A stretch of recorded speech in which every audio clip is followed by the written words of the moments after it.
Bonjour les amis. Ça change, hein. On profite de ces belles journées d'automne qu'on a quand même en Bretagne. Bon, la saison est terminée. On a eu un gros coup de tempête la semaine dernière. Toute cette partie-là s'est affalée, donc les tipis et toute la jachère florale avec tous les tournesols, tout ça, ça s'est recourbé. Bon, de toute manière, c'était prévu d'être arraché, c'est juste une quinzaine de jours plus tôt. Et bien regardez ce joli coup de soleil qu'on a dans le potager. Alors évidemment, on va vous remettre 2-3 photos du printemps ou de l'été. Vous allez voir, ça change. Et puis bah, on est super content parce que la serre, malgré un coup de vent à 130 km/h, elle n'a absolument pas bougé. Donc on avait fait notre achat à la serre en direct à Carhaix. J'ai mis un pare-vent devant parce que je me doutais bien qu'on aurait encore des coups de vent. On a eu 2 tempêtes cette année et 2 fois la serre n'a absolument pas bougé. Un petit peu, une partie de la toile qui s'est détendue, mais je la retasserai sur le bord. Mais franchement, là, je vais vous emmener dans la serre. De toute manière, on a du boulot à faire. On est dans les radis, vous voyez. Alors ça, c'est des radis que j'avais plantés pour le 1er août, pour de façon à ce qu'ils soient en récolte entre le 1er et le 15 août. Bon, bah, il en reste quelques-uns qui sont super beaux, regardez. Comme ça. Et puis bon, bah, il faut penser à nos petits animaux de compagnie, hein, les ratopiers, les souris, les petits animaux rongeurs qui viennent. Bon, on leur laisse, ça leur donne à bouffer. Après, bah, nos radis noirs, ça c'est ce qu'on a planté dans la première quinzaine d'août, qui sont en plein rendement.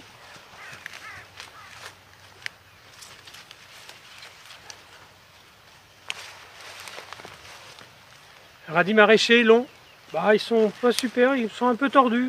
Mais enfin, dans tous les cas, il y a de quoi faire.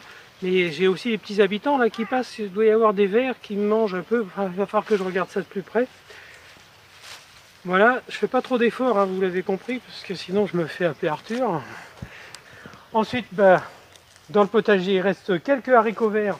On s'est régalé jusqu'à cette semaine, on en a encore cueilli. Vous voyez, il en reste quelques-uns. Je vais refaire une petite dernière passe, histoire de... Il y aura peut-être 100 grammes, 200 grammes, mais on va pas les gâcher. La mâche. Alors la mâche, je la laisse pousser comme elle veut, parce que je m'en inquiète pas.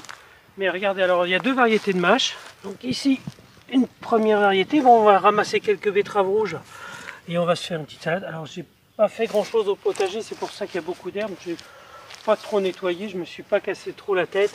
Il fallait pas non plus que je fasse grand chose. Voilà, donc ça c'est de la petite mâche. On a déjà récupéré un peu plus d'1 kilo. Les piments, bah c'est les piments. Ça c'est les fameux piments clochettes. Bah voilà, ils ont poussé, mais on n'a pas eu de piments. Les piments de Cayenne, bon, on va plus tarder à les ramasser. Vous voyez, hop. Ça y est, c'est bien. On va pouvoir faire encore quelques tresses, peut-être quelques. Bon bah ça, on en avait déjà discuté. Hein, c'est les piments de Cayenne et fin. Bon, j'ai pas trop compris comment ça fonctionne. Et puis après, bah, derrière, c'est les piments d'Espelette, les Rapalegno, les piments de Bresse et puis les piments de Purple, les petits violets. Voilà, donc là c'est la fin. Les concombres, il n'y a plus rien. Les cornichons, s'il y en a un, je l'ai laissé parce que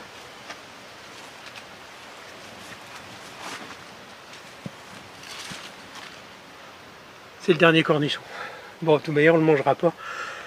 On a déjà pas mal de concombres à terminer, il nous en reste quelques-uns. Je laisse ça là, voilà, puis après, bah, vous voyez, il y a quelques survivants. Les petits concombres. Mais on a déjà tous nos pots, on a tout fait, c'est fini. Bon, bah maintenant, on commence à plier bagages, on range tout, on nettoie. Et puis, bah, il y a les patates douces aussi, on va vous en parler, parce que ça, on a eu une drôle de surprise cette année avec un drôle de temps. Bah, il fallait bien s'attendre à des choses un peu particulières. Les patates douces. Alors, j'ai planté 2 variétés. J'ai eu une très très bonne idée. La première variété qui sont les patates douces qu'on a plantées déjà l'année passée, qui sont orange à cœur orange et jaune, voilà, elles sont bonnes. Et puis bah, une variété autre qui est toute rouge. Attendez, hop, parce que je suis équipé. Parce que, hop, voilà. Vous voyez, celle-ci ça va. On pourrait peut-être en faire quelque chose. Mais alors, presque toutes. Voilà, elles sont remplies de fils, elles sont filandreuses, elles sont immangeables. Sandrine a essayé de les cuisiner.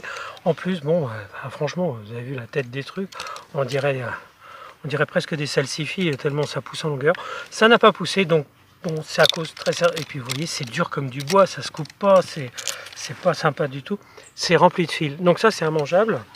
Bon, alors qu'est-ce qui se passe? Eh ben, on a fait beaucoup moins de récoltes sur les patates douces. On a à peu près 5 kg de patates douces récupérées, nettoyées et puis prêtes à être consommées, ou 4,9 kg de mémoire à avoir. Le maïs, bon, bah ça c'est les oiseaux, hein. Donc ça c'est du maïs à popcorn. C'est super bien. Bon, donc je me suis décidé à les ramasser parce que de toute manière tous les pieds étaient attaqués. Vous voyez comment ça se passe. Et puis bah alors je sais pas si c'est que les oiseaux, si c'est des souris, des rats-aux-pieds ou d'autres bestioles. Mais voilà ce qui reste. Donc je les ai ramassés d'urgence. Je les ai mis à sécher. Bon, normalement on attend que ce soit un peu plus sec sur pied, mais c'est pas grave. Le maïs doux, super. Alors j'avais planté de mémoire une quarantaine de graines en petits poquets. On a fait notre petit ramassage, on a fait des conserves de maïs, ça y est, on est opérationnel aussi là-dessus. On a attendu parce que on en avait fait déjà auparavant, on avait fait des essais. Cette année, on maîtrise complètement nos trucs. On les a fait aussi en épi qu'on croque. Alors moi j'adore ça. Il y en a qui le font en barbecue. Bon, moi j'aime bien les faire cuire à l'eau, puis après les manger avec du sel et du beurre. C'est ma façon un petit peu bretonne de manger ça. Les artichauts. Bon, ça va être la période de les buter. Donc pas les buter pour les couper, hein. C'est-à-dire on bute tout autour, on défait les dernières... Oh, j'ai toujours tendance à me servir de la mauvaise main. Donc vous défaites toutes les branches, vous coupez ici. Vous voyez ici, ce sont des œilletons qui se sont préparés. Il y en a un œilleton, il y a 2 œilletons, il y a 3 œilletons, il y a 4. Celui-ci, il est formé de 5 œilletons. Je ne vais pas diviser cette année puisqu'on l'a fait, puis que si vous regardez, on a énormément d'artichauts. Donc je vais les laisser un peu pousser comme ça. Donc n'oubliez pas de remonter de la terre jusqu'à une bonne hauteur. Vous coupez toutes ces choses qui sont sèches, vous mettez bien de la paille autour et vous ne faites rien. Puis au printemps, bah, vous défaites la paille, vous défaites la terre. Assez tôt quand même, dès qu'il ne gèle plus si possible, pour éviter que les rats-aux-pieds trouvent que c'est un nid bien chaud, parce qu'on a payé très cher l'année dernière. Nos magnifiques pieds ont été dévorés. Donc ici, c'est notre récolte divisée cette année. On a mangé quand même quelques artichauts, on en est bien content. Il y en a encore 2. Les petits violets de Provence, eh ben, on avait un pied qu'on a divisé en 4. Il y en a un qui n'a pas survécu, mais on a encore 3 pieds. Ça va faire des rejetons. Et puis bah, ça y est, on va faire ça tous les ans. Je vous ai dit, les artichauts, ça dure 4-5 ans. On avait fait une vidéo spéciale là-dessus l'année dernière. On vous la mettra en lien ici. C'est là, c'est comme ça, non? Et puis voilà, et puis maintenant on va aller dans la serre à tomates. On est dans la serre à tomates, et ben les tomates on est content, hein, super récolte, magnifique. Non, on n'en parle pas. Non, on n'en parle pas. Bon bah maintenant évidemment, hein, l'humidité est rentrée, il y a un petit peu de mildiou, mais c'est pas grave, c'est la fin. Thierry, non, non, non, non, non. J'ai essayé de lui enlever le sécateur, mais il n'y a pas moyen.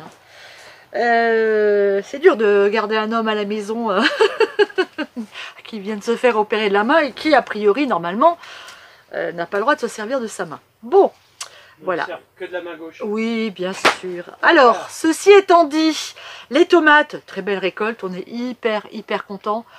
On fera un point là-dessus dans quelques jours. Maintenant, bah, faut tout enlever parce que bah, l'humidité est rentrée, le mildiou aussi. Et puis de toute façon, je pense qu'on n'a plus grand chose à récolter. Quelques tomates rouges encore. Oh oui, elles sont encore belles. Hein. Il y a des jolies. Ouais, il y a encore moyen de manger quelques jolies salades de tomates. Les tomates vertes qui commencent à avoir le mildiou. Ouais, donc c'est mort. là, on va tout ramasser vite, ouais. vite, pour pas que le mildiou s'installe de trop. C'est ça. Je vais juste, on va enlever tous les pieds là. Ouais, ah oui, on coupe tout. Et moi, je vais récupérer les tomates vertes pour faire ma fameuse confiture de tomates vertes au romarin. La recette est déjà sur la chaîne si elle vous intéresse. Ça, c'est une délicieuse confiture assez originale qui se fait donc avec des tomates qui ne sont pas mûres. Oh là là, quel soleil on a, c'est incroyable. Quelle belle arrière-saison. Dans cette serre, donc, on a les tomates qu'on va tout enlever. Et puis, il y a les poivrons qui continuent à rougir. Très belle récolte de poivrons cette année, mon homme. Oui. Magnifique, je suis très contente. Donc, j'ai fait aussi des conserves. Les poivrons, on va les laisser encore un petit peu, Thierry. Ouais, moi j'en ramasse un pour le fun. Ah oui. De toute manière, on les ramasse déjà assez presque mûrs comme ça. Je vais montrer. Et ils rougissent très vite à la maison avec la température du chauffage, puisqu'on chauffe en Bretagne déjà. Très belle récolte. Et du coup, comme il fait beau, on va les laisser mûrir dans la serre encore un peu. On va pas les enlever tout de suite. Voilà, donc aujourd'hui, c'est mission arrachage des pieds de tomates. Allez, c'est parti. Alors, tu arraches le pied directement? Moi j'arrache tout. On enlève tout? Enfin, en réalité, je me fais pas chier. Je prends le pied, je le ramène ici. Et tu vois, ça, je me demandais si c'était... Ça, c'est du mildiou. Ouais. Allez, il faut enlever la racine comme ça, Thierry. Hein? Oui, oui, t'arraches tout, t'arraches tout. Moi, je peux pas arracher les racines comme ça me fait...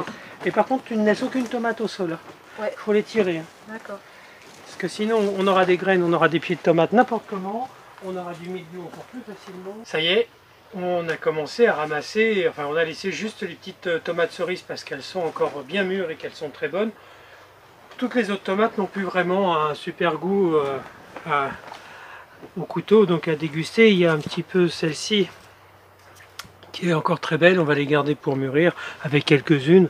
Mais bon, le gros, on aurait pu laisser ça encore pendant une quinzaine de jours ou 3 semaines.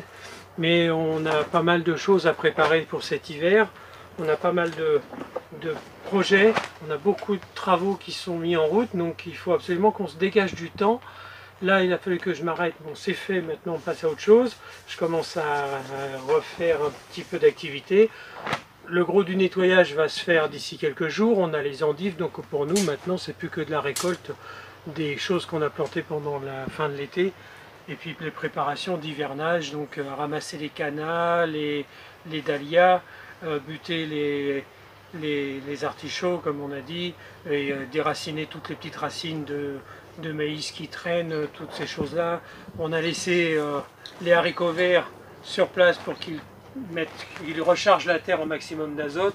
On va nettoyer tout ça, on va préparer.